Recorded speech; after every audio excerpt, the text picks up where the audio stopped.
Seguimos con el capítulo 12, 13 y 14, ¿no? Como anteriormente, Agus dijo de que Josafat, el que estaba ahí, lo que le quería hacer creer a Job que él estaba haciendo todo lo mal, como le quería hacer que no crea en Dios y todas esas cosas. Entonces Job le responde y le dice, ¿no? A él y a todos, le dice, ¿ustedes se creen maestros del pueblo y piensan que acaban... ¿Ustedes se piensan que son maestros del pueblo y se creen que son sabios, que son más inteligentes que yo? Le dice. Porque ustedes no han hecho nada bueno, han hecho todo mal. Y Dios siempre me respondía y ahora mis amigos, o sea, los amigos de Job, se burlaban de Job, como que se burlaban de todo lo que Dios ahora le va a decir a él.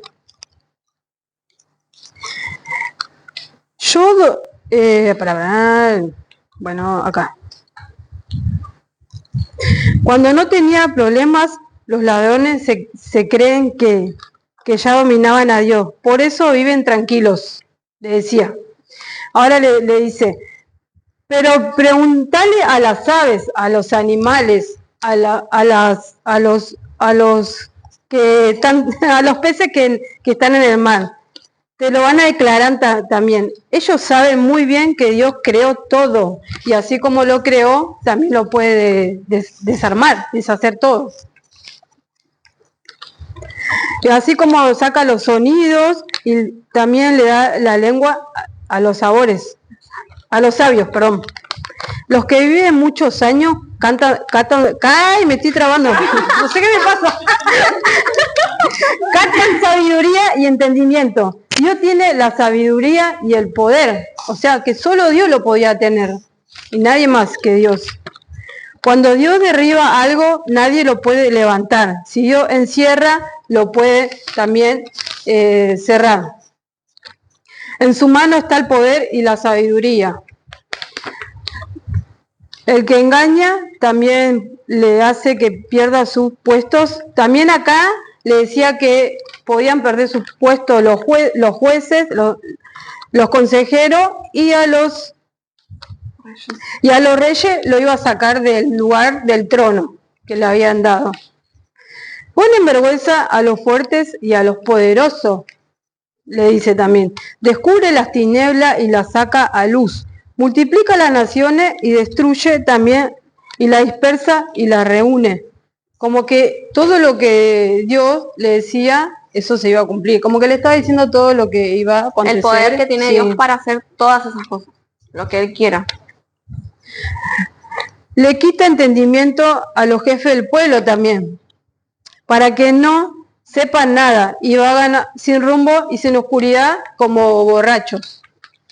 Bueno, haciendo como un resumen de esto, lo que yo entendí es que era el momento que Job se tenía que alejar de los amigos, no hacerle caso de las cosas que él le decía, como que ellos se burlaban, y seguir a Dios, hacerle caso que Dios tenía cosas para él y hacer caso todo lo que él había dicho en este versículo. Bien, seguimos con el capítulo 13 y este capítulo se divide en 3 etapas, se podría decir. Vamos con la primera, que es cuando Job desafía a sus críticos, que en este caso son sus amigos, son sus críticos. Y siguiendo con lo que decía Julie, le dice, todo lo que ustedes me están diciendo, yo ya lo escuché, ya lo viví y ya lo experimenté. Ustedes no son más sabios que yo y no son más importantes. Pero yo preferiría discutir mi caso con el Dios Todopoderoso, porque ustedes son unos mentirosos, son unos médicos nulos, no sirven para nada y los que están diciendo no me sirven. Serían más sabios si se callaran la boca.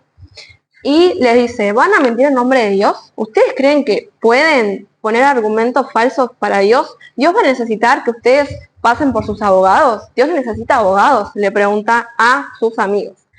Y también le dice, yo pienso, sería bueno que Dios escudriñe sus corazones y vea qué es lo que están pensando realmente cada uno de ustedes. ¿Que ustedes van a pensar que lo pueden engañar si Dios escudriña su corazón? Él los reprendería y dice que su poder los haría temblar del miedo. Sus explicaciones no tienen sentido y la verdad que no me sirven para nada. Vamos con la segunda etapa de este capítulo que habla de la confianza en Dios y que Job presenta una defensa en contra de a favor de su integridad. ¿Qué es ser íntegro? Ser único. Bien, Ser ¿algo único. más? Ser único. Único. Integridad es como alguien que... Correcto. Exactamente. Alguien correcto que... Justo, bueno, correcto. Así como sabemos que era Job desde el principio, Job defiende esa integridad. Pero vamos a ver que Job no es alguien soberbio, alguien que dice yo soy justo más que ustedes. Vamos a ver en esta parte. Le dice, mejor cállense y déjenme hablar y que me pase lo que me tenga que pasar. Porque yo me haría daño y atentaría contra mi vida. Si, aunque Dios me mate, yo en él voy a esperar.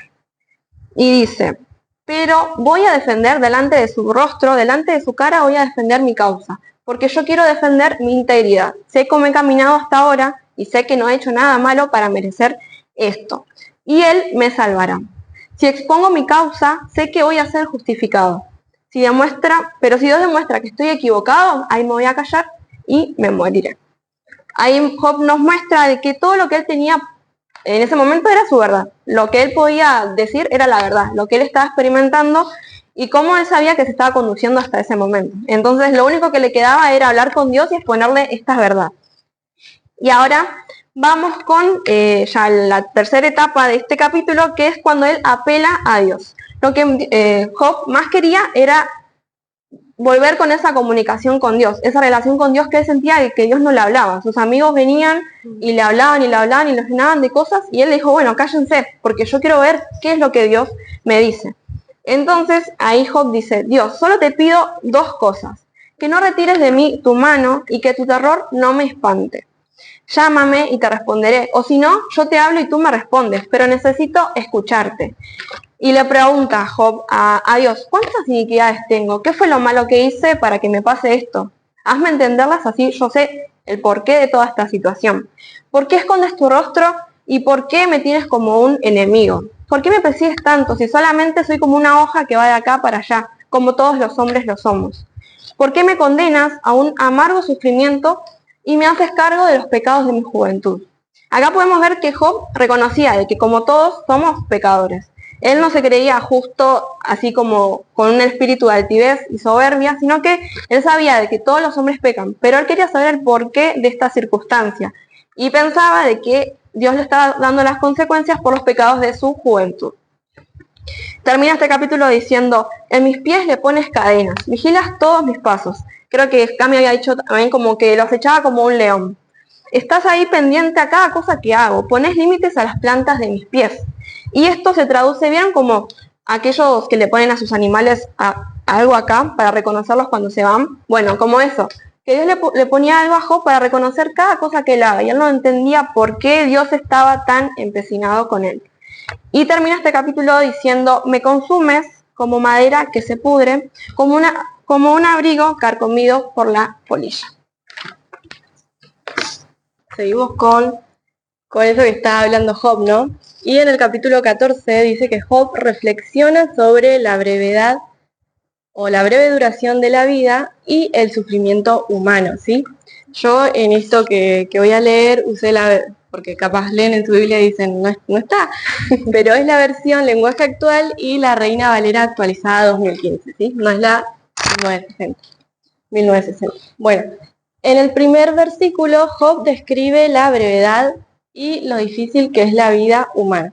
En los versos 1 y 2 dice, la vida de los seres humanos es corta y triste, como las flores que brotan y se marchitan, o como una sombra que pasa y luego desaparece. Después Job sigue hablando y dice lo siguiente. En los versos 3 a 6 dice, Dios, ¿por qué te fijas tanto en mí? ¿Por qué me obligas a comparecer ante ti? Déjame en paz para que disfrute siquiera un libre descanso, ¿sí? Acá Job cuestiona por qué Dios observa y juzga tan de cerca a los humanos, sabiendo que su vida es tan limitada y corta, ¿sí? Job desea que Dios deje vivir a las personas en paz durante su vida corta, ¿no? Después en los versos 7 a 10 dice, porque para el árbol hay esperanza, si es cortado se renovará, pero el hombre muere y desaparece. ¿Dónde estará? El hombre expira, ya no hay esperanza para el hombre cuando muere. Aquí Job compara al ser humano con los árboles y lamenta que, a diferencia de los árboles, el destino del humano está marcado por la muerte, sin retorno, sin vuelta atrás, ¿sí? Cuando uno muere ya está. Bueno, en los versos 13 y 14 dice: Dios mío, ojalá me escondieras en el sepulcro hasta que pase tu enojo. Ojalá llegara el día en que te acordaras de mí. Dice que acá Job expresa su deseo de que Dios lo esconda en el lugar de los muertos hasta que pase su enojo y tal vez lo llame de nuevo a la vida, ¿sí? Job sueña con la posibilidad de una segunda oportunidad o resurrección futura, ¿sí? Luego, finalmente, los versos 18 al 22 dice: así como las montañas y las rocas se desgastan y se derrumban, así el ser humano muere y no vuelve a despertar. Aquí Job vuelve a sentirse sin esperanza, compara la vida del ser humano de nuevo con algo, en este caso con las montañas, que se desgastan y caen, sugiriendo que la muerte es definitiva, ¿sí? En este capítulo, en el 14, Job expresa su tristeza, aunque sigue confiando y creyendo en Dios. Aquí él como que se encuentra como confundido, no logra entender por qué la vida es tan corta y sufrida, y tampoco el por qué Dios parece estar distante a su sufrimiento y al dolor humano, ¿no? Y vieron que Job hace mucho énfasis en la muerte, que es el fin. Y esto tiene una razón, porque en ese momento no tenían la luz que tenemos hoy en día sobre qué hay después de la muerte, ¿sí? Y eso les voy a leer ahora, ¿sí? Dice: en los tiempos de Job, las personas veían la muerte de manera muy distinta a como la vemos ahora. No tenían una idea clara de un cielo o una vida después de la muerte como lo conocemos hoy, o con la claridad que tenemos hoy. Para ellos, la muerte era como un sueño profundo en un lugar llamado Sheol o Seol, ¿sí? Que en la Biblia lo encontramos un montón de veces. El Seol era una especie de tierra de los muertos donde todos iban y no había nada de felicidad ni de actividad. Era un lugar oscuro y triste, y una vez que alguien llegaba ahí no había forma de volver a la vida, ¿sí? Por eso Job es de lo que habla una y otra vez.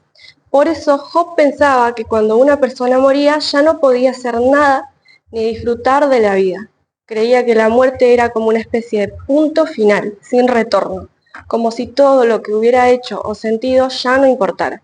Así que para él la vida era algo muy valioso, importante, pero también era algo muy corto y lleno de dificultades. Esto lo hacía sentirse triste y confundido, porque no entendía por qué Dios dejaba que las personas pasaran por tantos problemas solo para terminar en ese lugar oscuro y sin esperanza. Así que era llamado Seol, ¿no? Job también deseaba que hubiera alguna forma de vivir otra vez, como lo expresa, de tener otra oportunidad, pero en su época esto era solo un sueño, algo que no creía posible. Sin embargo, en medio de su tristeza, él todavía confiaba en Dios y seguía buscando entender el sentido de la vida y de su relación con Dios. Y así es el fin del capítulo 14.